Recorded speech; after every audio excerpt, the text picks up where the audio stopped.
Today's featured car of the day is a 1966 Rambler American 440 convertible.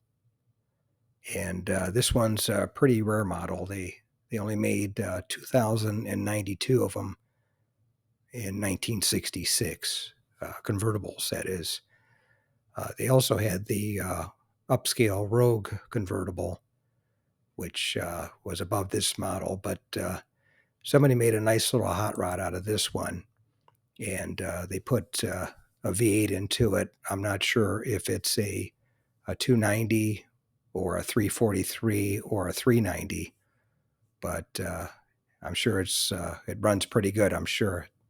And they put a B&M floor shifter in it as well to go with the bucket seats, the reclining bucket seats that Rambler had in 1966. But I filmed this one at my local classic car cruise night in San Diego, California, and it definitely caught your eye, that's for sure, being bright red with the red interior. And it also had the Rebel Machine wheels on it, I noticed, that were from 1970.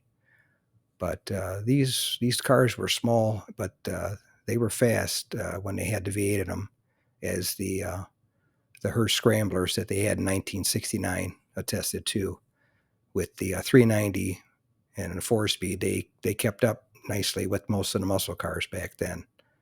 But anyway, that's today's featured car of the day, a 1966 Rambler American 440 convertible.